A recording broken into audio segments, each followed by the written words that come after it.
Hey guys, sorry, Bigrat310 here again, doing yes, I know it's the gayest sign in the world, but like I said, I did it by accident. Hardtruths. Wow, that was really weird. Alright, ROH is having a DVD sale. I forgot to do it in the last vid, so I'm going to say it now. It's called Christmas in July. It expires Friday. Yeah, Friday. I don't know what time. Go to their website, which link will be in the side, because people keep telling me, I go to ROH.com and I don't find it. Heads up, it's not WWE.com, it's ROH Wrestling. ROHWrestling.com. So for all those who want to get into ROH, go to my channel, go to my list, except for Epic Encounter 2. Do not buy that DVD. No, do not buy it for more than $8 like I did. You can get anything on there. Some of them will be in the Big 10. I think Man Up is going to be there. I can't promise. I mean, this is 35% off. This is anything. 35% off of anything. And you know what? Man Up, which is the best pay-per-view they've had, that will be around $13 to $12, and it's usually priced at $20. Also, Supercard of Honor 3, which from what I've seen is my favorite Ring of Honor show, not Bloodstained Honor. That's like a DVD, a compilation of their best matches. I mean, their best show is probably Supercard of Honor 3 from what I've seen. So that's also going to be 35% off. Get that, get Man Up, go to my channel, and get like the top 5. It's gonna cost like $50, but it's the face value will be like worth 100 and something. So it's worth it. I gotta tell you because I got to do it last time.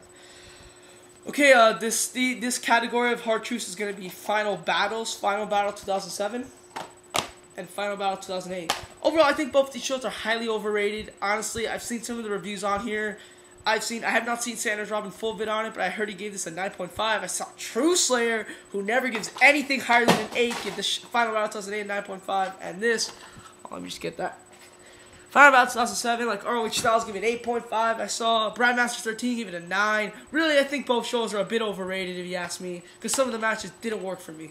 Let's get a Final Battle 2007. We start with Matt Cross and Bobby Fish versus Jigsaw and Ruckus.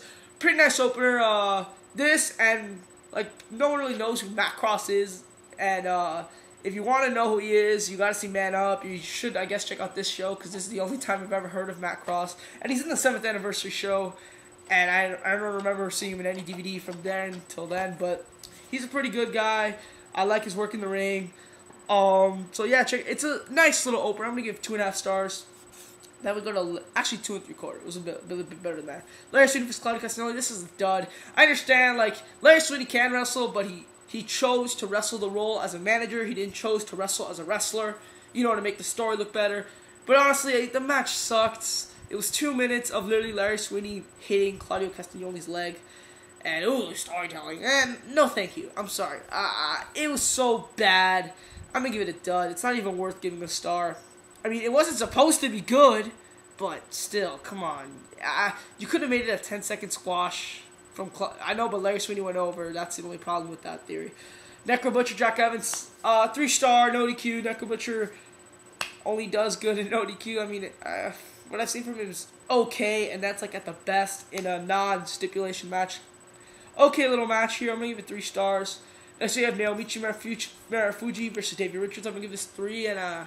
I think this was a very good match. I love Marufuji. I don't think I've ever given a match of his less than 3.5 stars, and that really says something about his character. This is the match of the night. Yeah, it was. Which is 3.5 stars, which is why I think the show is overrated. Adam Pearce, BJ Whitmer, Brent, Albright versus Delirious, Steen, and Generico. This was good. For an ROH tables match, I expected cooler table spots. Like, I didn't really mark out. I think I marked out once, and it was kind of forced. Like, I kind of forced myself to say, oh!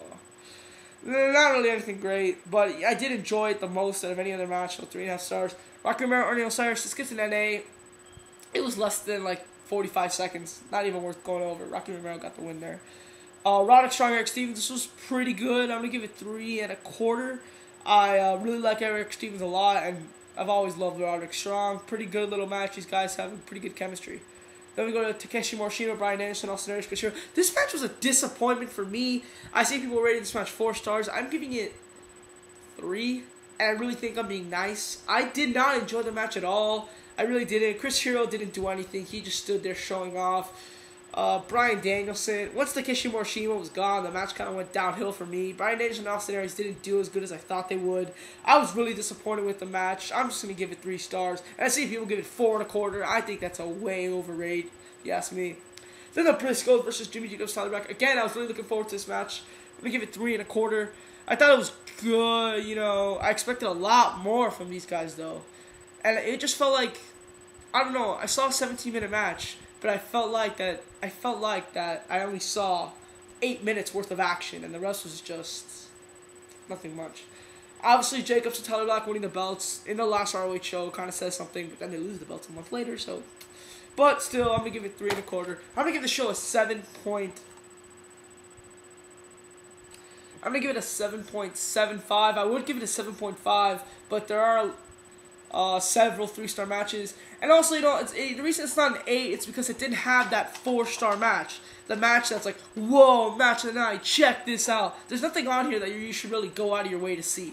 It's still a good show because it has a bunch of good stuff, but I think it's a pretty overrated show if you ask me. I'm going to give it a 7.75. Next we get to Final Battle 2008. This was better, I'll admit, this was a better show. Kenny Omega versus Claudio Castagnoli, 2.5 stars. Kenny Omega is very good. These guys gelled well together with the very little time they had. You give it 2.5. Then you go to 4-corner survival. 4-corner survival matches in ROH usually suck. This one was not really good, but not really bad. I'm gonna give it 2 3/4, 2.5, something around there. Chris Hero, Necro Butcher, Jerry Lynn, Red Titus. It was okay. Predictable finish in my opinion, because I just didn't see this guy losing after the video wire. So yeah, it was okay little match. Then we go to Kevin Steen, Generico versus Jimmy Jacobs Delirious. I really like this match. I'm going to give it 3.5. I would give it 3.25, which is probably what it deserves. But the whole thing with Delirious and that whole storyline with Daisy Hayes, I'm going to bump up the star rating an extra quarter. I thought it was a pretty good match. And Kevin Steen and Generico are my favorite tag team in ROH. I've always liked them more. Like, them and the Briscoes were kind of like tied. But like, I don't know why. All of a sudden, like, and they didn't have a better match than the Briscoes per se. But for some reason, I just like them better than they're my favorite tag team. I can't really explain more. The American Wolves are up there. I really like, just because I'm a Davey Richards mark. I really fucking love Davey Richards. Street fight. Davey Richards, Eddie Edwards, and Go Shiozaki versus Brent, Albright, Roderick Strong, and Jack Evans. This match was pretty good. I'm gonna give it 3.5 stars. I did enjoy it a lot. A lot better spot. They did one spot through a table here that was better than all the table spots in the last Final Battle. 3.5. Really enjoyed it. Just an all-out brawl. I like Go Shiozaki, getting rejected by the American Wolves at the end. Okay, I have a problem with this next match, and that's Sasaki and Nakajima versus the Briscoes. They call this a dream tag team match. They don't even mention it on the commentary that it's a dream tag team match. They put it in the middle of the card. All dream matches should be the main event or the second to last match.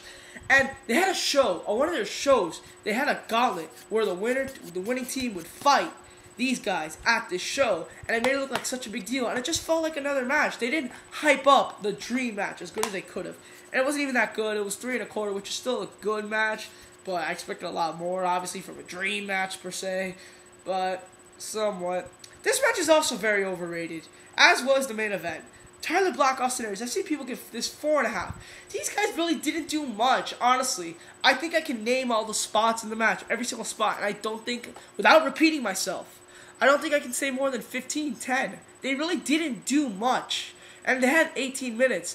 I saw the match. I rewatched it twice because I couldn't believe that I was giving it I was gonna give it 3.25. I'm gonna give it 3.5 just with the whole Tyler Black getting kicked out of the Age of the Fall, Austin Aries turning heel, which we all saw coming, but this full-fledged turned it. At the end, I'm gonna give it 3.5 because of that, but the match disappointed me. Let's go to the match tonight. This has the 4-star match. I'm going to give it 4.25. It's really only a 4-star match, but I'll just say with 4 stars. I was going to say Nigel McGuinness' bicep, but I forgot that he had injured that a while ago. 4-star match, McGuinness and Marufuji. Like I said, I love Marufuji. This was a 4-star match, if you ask me, and a pretty good match from these guys. Then we go to a match that I have a really big problem with. Bryan Danielson, Takeshi Morishima. I didn't think the match was that good. I'm going to give it 3.5.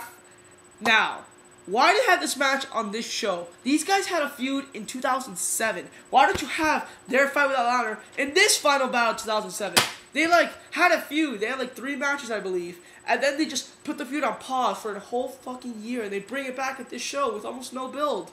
I mean, good God, there might have been some build. I haven't seen the shows before this, but it wasn't really like talked about a lot. It wasn't really a feud that had happened like every month. No, it was they never, I don't even think they fought once this year. I could be wrong, but I'm pretty sure.